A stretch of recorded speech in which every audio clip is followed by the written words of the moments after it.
Hello hi welcome back to my channel. ನಾನಿವತ್ತು ಒಂದು ಸ್ವಲ್ಪನೂ ಎಣ್ಣೆ ಅಥವಾ ತುಪ್ಪನ ಯೂಸ್ ಮಾಡ್ದಲೇ ಮಸಾಲೆ ಕಡಲೆಕಾಯಿ ಬೀಜನ ಹೇಗೆ ಮಾಡೋದು ಅಂತ ತೋರಿಸ್ತಾ ಇದ್ದೀನಿ. ಇದನ್ನು ಮಾಡೋದಕ್ಕೆ ನಿಮಗೆ ಒಂದು 10 ನಿಮಿಷ ಸಾಕು.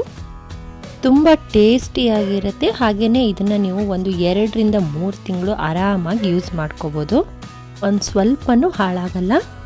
ಹಾಗಿದ್ರೆ ಬನ್ನಿ ವಿಡಿಯೋನ ಸ್ಟಾರ್ಟ್ ಮಾಡೋಣ. ಅದಕ್ಕೂ ಮುಂಚೆ ಯಾರಾದರೂ ನನ್ನ ಚಾನೆಲ್ನ ಫಸ್ಟ್ ಟೈಮ್ ನೋಡ್ತಾ ಇದ್ದರೆ ದಯವಿಟ್ಟು ಸಬ್ಸ್ಕ್ರೈಬ್ ಮಾಡಿಕೊಂಡು ವಿಡಿಯೋನ ನೋಡಿ ಅಂತ ಹೇಳ್ತಾ ಬನ್ನಿ ವಿಡಿಯೋನ ಸ್ಟಾರ್ಟ್ ಮಾಡೋಣ.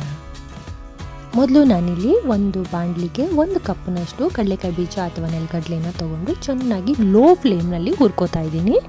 ಒಂದು ಸ್ವಲ್ಪ ದಪ್ಪ ತಳದ ಬಾಣಲಿನ ತೊಗೊಂಡ್ರೆ ಚೆನ್ನಾಗಿರುತ್ತೆ. ಇದನ್ನು ಹುರ್ಕೊಳ್ಳೋದಕ್ಕೆ ಒಂದು 5 ನಿಮಿಷ ಸಾಕು. 5 ನಿಮಿಷ ಚೆನ್ನಾಗಿ ಲೋ ಫ್ಲೇಮ್ನಲ್ಲಿ ಹುರ್ಕೋಬೇಕು.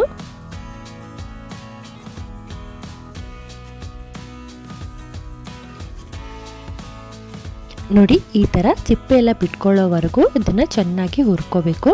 ಹಾಗಂತ ಇದನ್ನ ಸಿಪ್ಪೆನ ತೆಗೆಯೋ ಅವಶ್ಯಕತೆ ಇಲ್ಲ, ಹಾಗೇನೆ ಯೂಸ್ ಮಾಡ್ಕೋಬೋದು. ಈಗ ಇದಕ್ಕೆ ಬೇಕಾಗಿರುವಂಥ ಮಸಾಲೆನ ರೆಡಿ ಮಾಡ್ಕೊಳ್ಳೋಣ. ಇದಕ್ಕೆ ನಾನು 1 ಚಮಚದಷ್ಟು ಖಾರದ ಪುಡಿ, 1 ಚಮಚದಷ್ಟು ಗರಂ ಮಸಾಲೆ, ಹಾಗೆಯೇ ಒಂದು ಸ್ವಲ್ಪ ಇಂಗು, ರುಚಿಗೆ ತಕ್ಕಷ್ಟು ಉಪ್ಪು, ಹಾಗೆಯೇ 1 ಚಮಚದಷ್ಟು ಆಮ್ಚೂರ್ ಪೌಡರ್ನ ಹಾಕ್ಕೊಂಡು ಡ್ರೈ ಮಿಕ್ಸ್ ಮಾಡ್ಕೊತಾ ಇದ್ದೀನಿ. ಈಗ ನಾನು ಇದಕ್ಕೆ ಒಂದು ಸ್ವಲ್ಪ ನೀರನ್ನ ಹಾಕ್ಕೊಂಡು ಚೆನ್ನಾಗಿ ಮಿಕ್ಸ್ ಮಾಡ್ಕೊತಾ ಇದ್ದೀನಿ. ಜಾಸ್ತಿ ನೀರನ್ನ ಹಾಕೋಬಾರ್ದು. ಈ ಮಸಾಲೆ ಪೇಸ್ಟ್ ಏನಿದೆ ಅದು ಸ್ವಲ್ಪ ತಿಕ್ಕಾಗಿರಬೇಕು, ತುಂಬ ನೀರಾಗಿರ್ಬಾರ್ದು, ಹಾಗೆಯೇ ತುಂಬ ದಪ್ಪನೂ ಇರಬಾರ್ದು. ನೋಡಿ, ಈ ರೀತಿ ಈ ಕನ್ಸಿಸ್ಟೆನ್ಸಿಯಲ್ಲಿ ಇದ್ದರೆ ಪರ್ಫೆಕ್ಟಾಗಿ ಬರುತ್ತೆ. ಈಗ ಇದನ್ನು ಚೆನ್ನಾಗಿ ಮಿಕ್ಸ್ ಮಾಡ್ಕೊಂಡಾದ್ಮೇಲೆ ಹುರಿದಿಟ್ಕೊಂಡಿರುವಂತಹ ನೆಲಗಡಲೆ ಬೀಜ ಅಥವಾ ಕಡಲೆಕಾಯಿ ಮೇಲೆ ಹಾಕಿ ಇದನ್ನು ಚೆನ್ನಾಗಿ ಮಿಕ್ಸ್ ಮಾಡ್ಕೋಬೇಕು.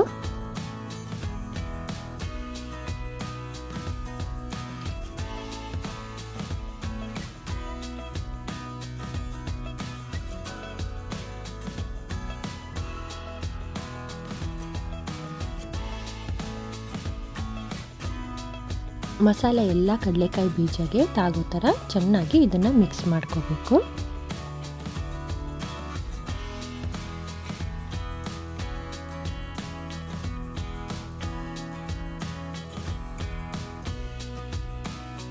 ಈ ರೀತಿ ಚೆನ್ನಾಗಿ ಮಿಕ್ಸ್ ಮಾಡ್ಕೋಬೇಕು. ಈಗ ಇದನ್ನು ಒಂದು ಬಾಣಲಿಗೆ ಹಾಕ್ಕೊಂಡು ಚೆನ್ನಾಗಿ ಫ್ರೈ ಮಾಡ್ಕೋಬೇಕು. ಈಗಲೂ ನಾವಿದನ್ನು ಲೋ ಫ್ಲೇಮ್ನಲ್ಲಿ ಒಂದು 2 ರಿಂದ 3 ನಿಮಿಷ ಸಾಕು ಫ್ರೈ ಮಾಡ್ಕೊಳ್ಳೋದಕ್ಕೆ. ನಾವು ನೀರನ್ನ ಹಾಕಿ ಮಸಾಲೆನ ಮಿಕ್ಸ್ ಮಾಡಿರೋದ್ರಿಂದ ಕಡಲೆಕಾಯಿ ಬೀಜ ಒಂದು ಸ್ವಲ್ಪ ಮೆತ್ತಗಾಗಿರುತ್ತೆ. ನೆಲಗಡಲೆಯಲ್ಲಿ ಇರುವಂತಹ ಎಲ್ಲ ನೀರಿನ ಅಂಶ ಹೋಗೋವರೆಗೂ ಇದನ್ನು ಲೋ ಫ್ಲೇಮಲ್ಲಿ ಚೆನ್ನಾಗಿ ಫ್ರೈ ಮಾಡ್ಕೋಬೇಕು. 2 ನಿಮಿಷ ಇದನ್ನು ಈ ರೀತಿ ಲೋ ಫ್ಲೇಮಲ್ಲಿ ಹುರ್ಕೊಂಡು ಆದ್ರ ಮೇಲೆ ಮಸಾಲೆ ಎಲ್ಲ ಒಂದು ಸ್ವಲ್ಪ ಪುಡಿ ಪುಡಿಯಾಗಿ ತಳದಲ್ಲಿ ಉಳ್ಕೊಳ್ಳೋದಕ್ಕೆ ಸ್ಟಾರ್ಟ್ ಆಗುತ್ತೆ. ಅದನ್ನು ಅಲ್ಲಿವರೆಗೂ ಫ್ರೈ ಮಾಡ್ಕೋಬೇಕು. ನೋಡಿ, ಇದೀಗ ಆಗಿದೆ. ಇದರಲ್ಲಿರುವಂತಹ ನೀರಿನ ಅಂಶ ಎಲ್ಲ ಹೋಗಿದೆ. ಈಗ ಇದನ್ನು ಒಂದು ಸರ್ವಿಂಗ್ ಬೌಲ್ಗೆ ಶಿಫ್ಟ್ ಮಾಡ್ಕೊತಾ ಇದ್ದೀನಿ. ಇದನ್ನು ನೀವು ಒಂದು ಏರ್ಟೈಟ್ ಕಂಟೈನರ್ನಲ್ಲಿ ಸ್ಟೋರ್ ಮಾಡಿ ಇಟ್ಕೊಂಡ್ರೆ ಆರಾಮಾಗಿ ಒಂದು 2 ರಿಂದ 3 ತಿಂಗಳು ಯೂಸ್ ಮಾಡ್ಕೋಬೋದು.